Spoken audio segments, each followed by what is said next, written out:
One thing many Bulls fans are still asking themselves is what is Artūras Karnišovas going to do to continue improving the Chicago Bulls and their roster?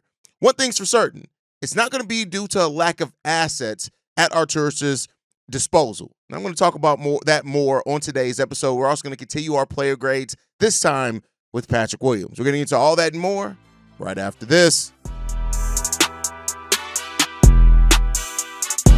You are now tuned in to Chicago Bulls Central, your number one place for all Chicago Bulls news and content.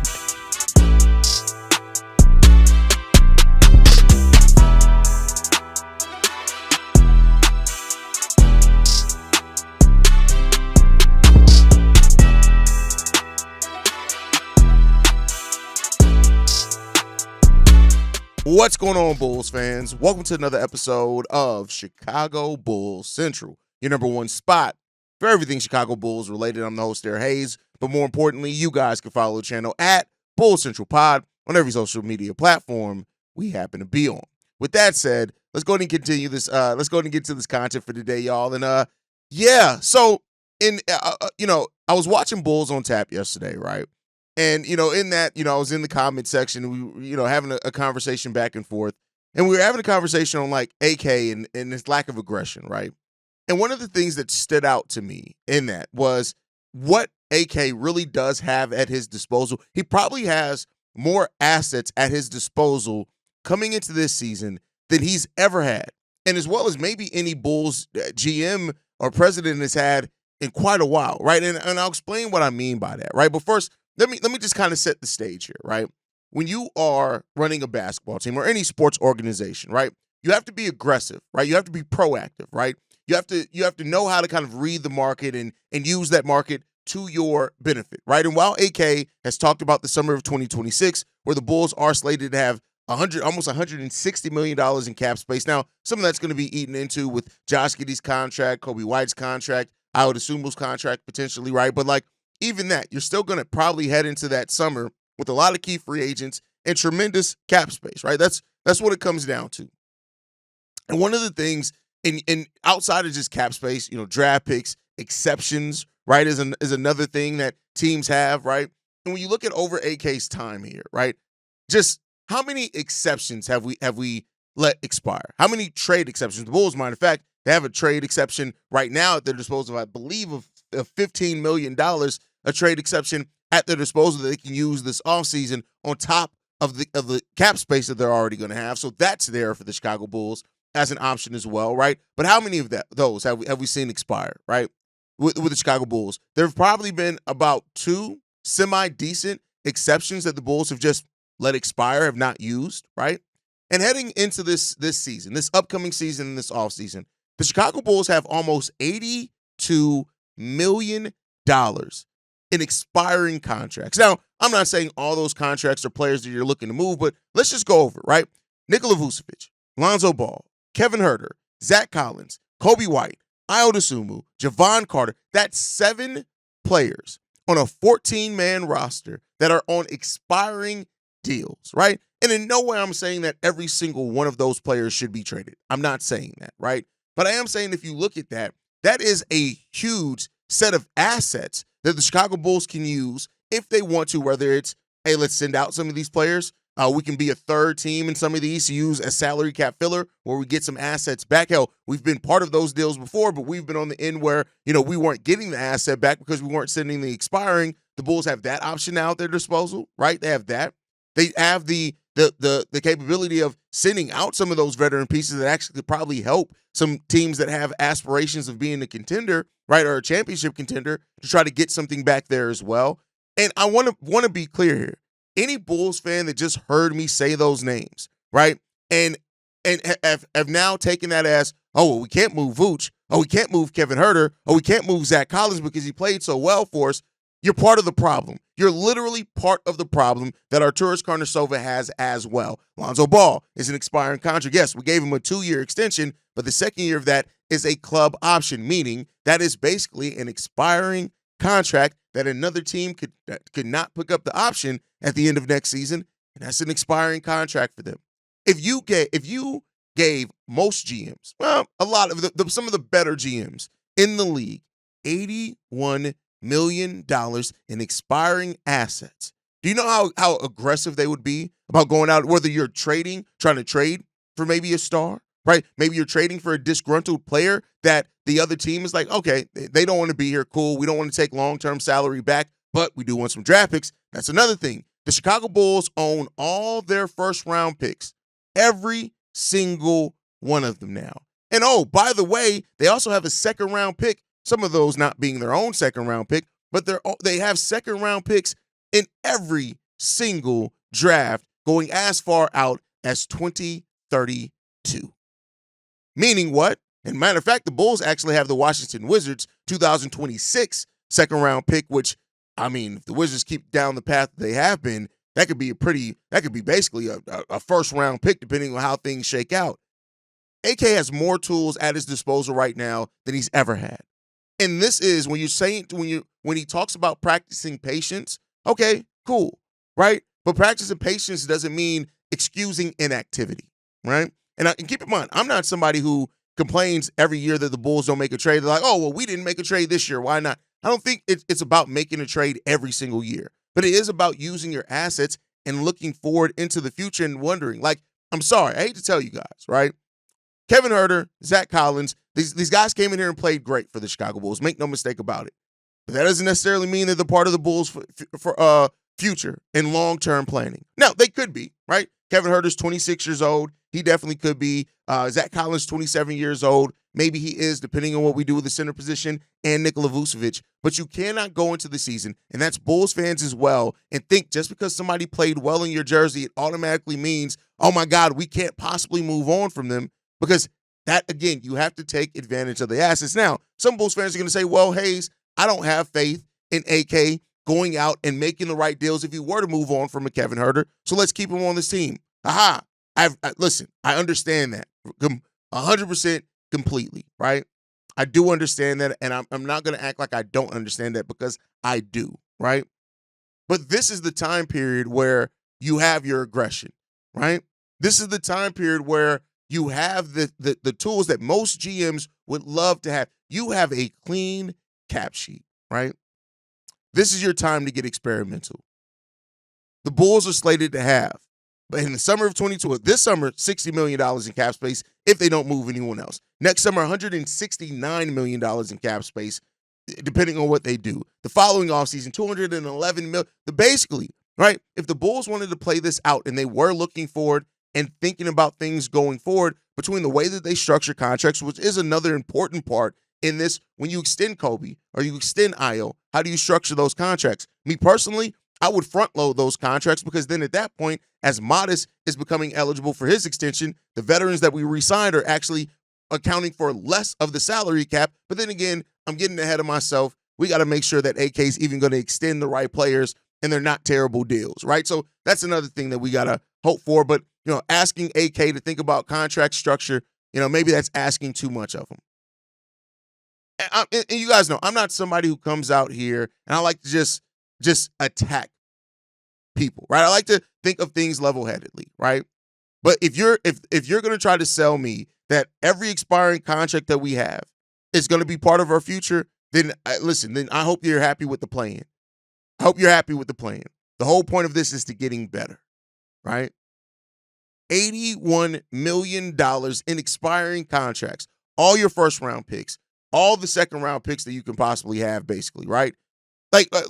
We talk about teams that have that type of luxury, and we trust it. Like, for example, the Houston Rockets, right? Yes, they have young talent that they could also look to move in deals, but we look at their pool of assets and we say, damn, they got a chance to add something they really need, right? They got a chance to add some shit, but nobody has that automatic feeling when it comes to the Chicago Bulls because you cannot trust them because AK and Eversley or whoever else is running this team has not properly used their assets at any point in these seasons. Now, some of that is ownership-based, right? I said earlier into this segment how the Bulls have let exceptions expire, whether that was trade exceptions, whatever it is, right? Biannual exceptions they haven't used fully or whatever else it is, mid-level exceptions, right? Now, part of that is ownership, not wanting to go into the luxury tax, but again, right? That's why it's everything that's included in this franchise right now, ownership and the front office. right? Exceptions are created. The reason why the NBA has these type of exceptions, the trade exceptions that are created when you send out more money, all that type of thing, right, is to put a team in a place to where they maintain some flexibility because they are maneuvering. So you can still add a player without necessarily worrying about the actual cap space that you have because you sent out a player in an earlier deal. Like, these are all things that most teams around the NBA use to some degree. The Bulls have repeatedly let them expire. Now you have $81 million in expiring money, and you're sitting there and nobody's talked about it. Even AK in the season-ending presser focus more on the summer of 2026, right? Instead of the cap flexibility that they have now. The Bulls basically kicked the can down the road and said, hey, don't expect much from us this offseason, but next year, when you have the assets now as well. Now, I understand wanting to go into the season and evaluating, right? Maybe you don't want to change very much this offseason because you really want to take a look at what this group of guys looks like at the start of next season to start off with the roles that they had that they finished this season off with. That's fair. I can give you that, right? But then still be monitoring and looking at all of this. Like the fact that KC Johnson has already come out and said that the team has no interest in taking next season, again, should not be a surprise. Will Bulls fans shut up about it? No. They're going to still be whining and complaining and bitching and moaning about all of it, right? But you have now set your path clear. You're not tanking, which means that if you're not a tanking team, you should be looking to take the most advantage of your assets because that is what you're going to have, maybe to gain some extra picks, maybe to move up, right? That type of thing. This is an offseason where, for example, teams that end up picking at the bottom of the first round in this draft, right? Meaning that those are teams that went off on playoff runs. Some of those teams are going to be looking for veteran help off their bench or whatever else it is, rather than adding a young 20-year-old to their team when at the time period where they're trying to contend now, right? But do you trust AK and Eversley to make those calls, right? Do you trust them to make those calls? I don't, right? For example, OKC Thunder is slated to pick 24th in this draft. 24th in this draft. Could they use a shooter like Kevin Huerter? Possibly. Could they use a backup big like Zach Collins? Does they only have two bigs on their roster? Possibly. Could they use Jalen Smith? Possibly. He's not an expiring, though, right? Taking advantage of those teams that don't necessarily need the young talent at the end of this draft, where people like Hugo Gonzalez are slated to go, right? People like Walter Clayton are slated to go, right? Those type of guys. But, we have Artūras Karnišovas and Mark Eversley, who are more likely to sit on their hands than they are to ever do anything intentionally and proactively about the Chicago Bulls team.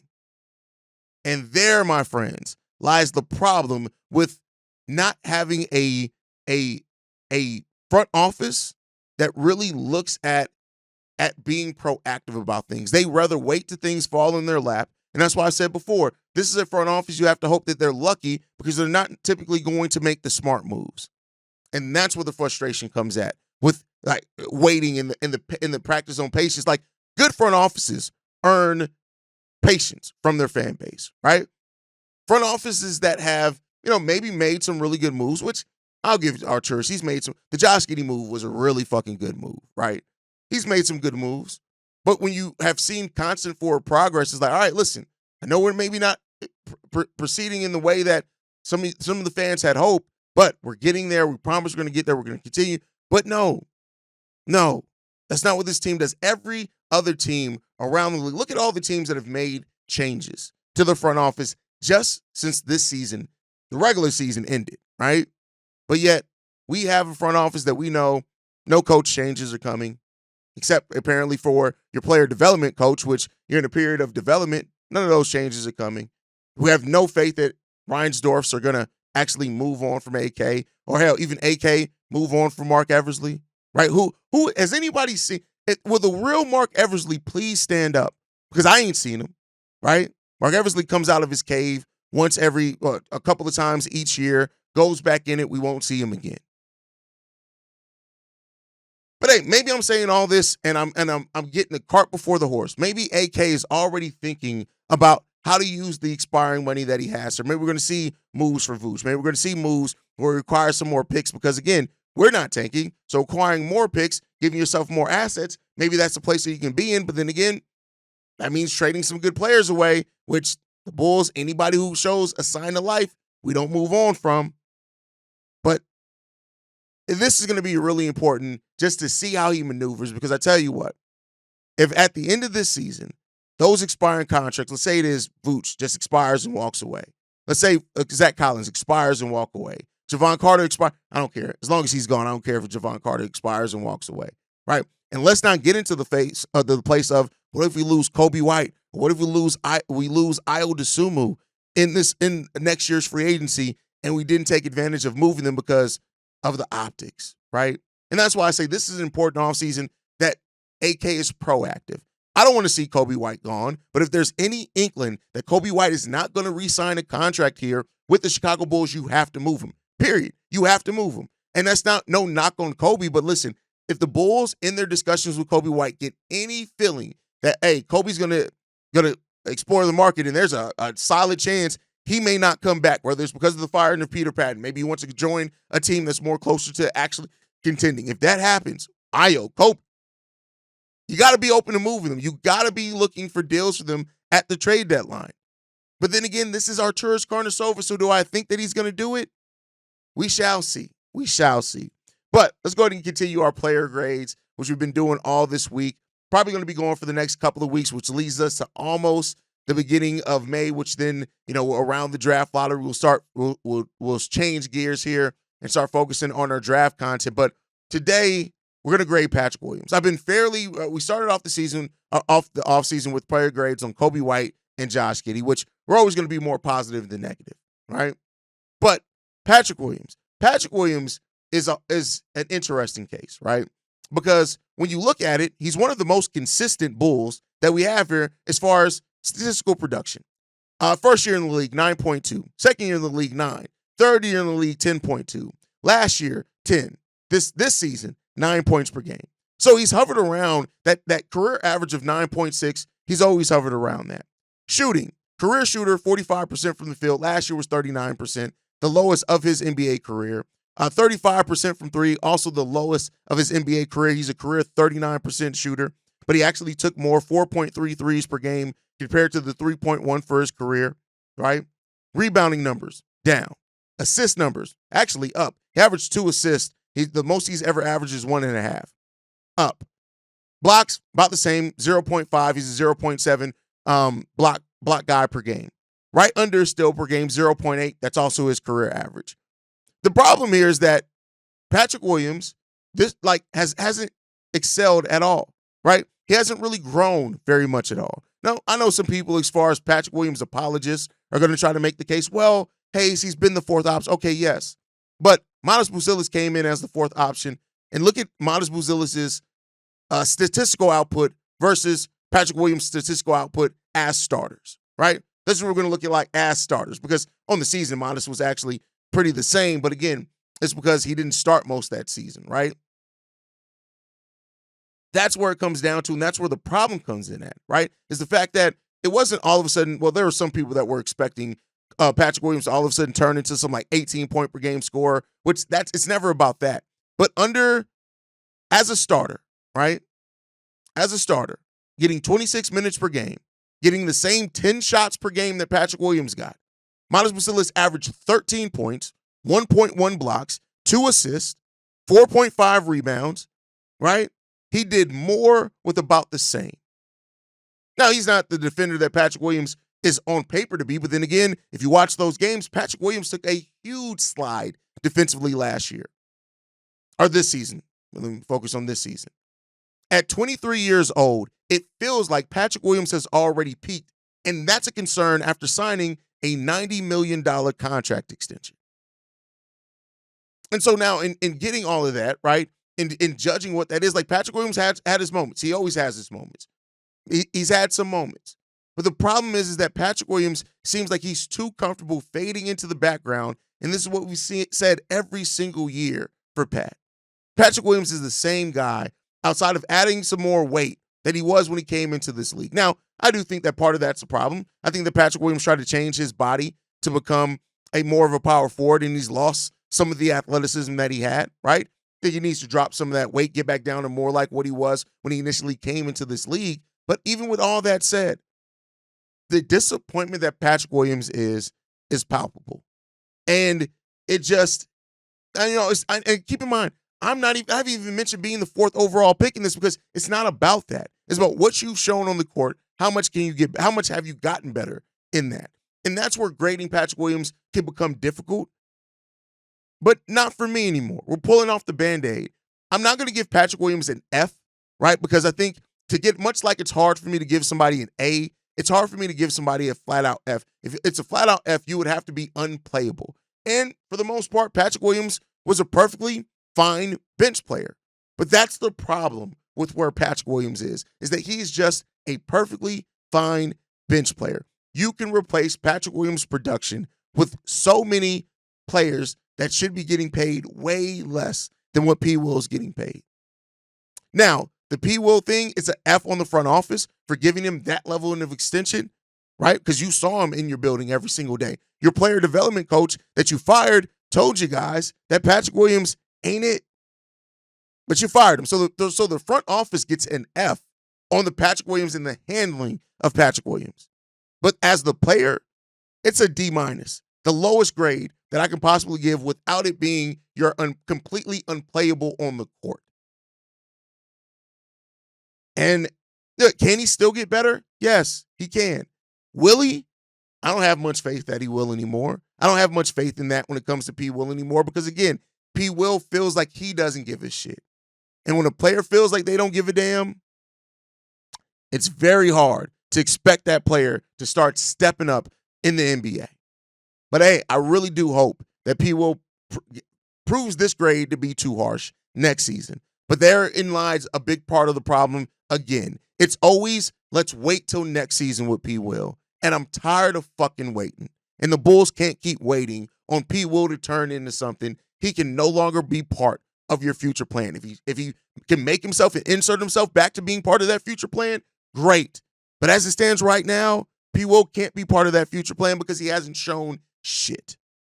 That's my opinion. I'd love to hear how you guys feel on that down below. Make sure you guys are following us at Bulls Central Pod. You can send us any feedback, questions, comments, concerns, bullscentralpod@gmail.com. Lastly, if you want to leave a text message and our voicemail for the mailbag, the number to do so, 773-270-2799. We're the #1 spot for everything Chicago Bulls related, but that's thanks to you lovely and beautiful people. And like I like to end every episode on, go Bulls. Love you guys. See you right if you can, y'all. Peace. This has been a presentation of the Break Media.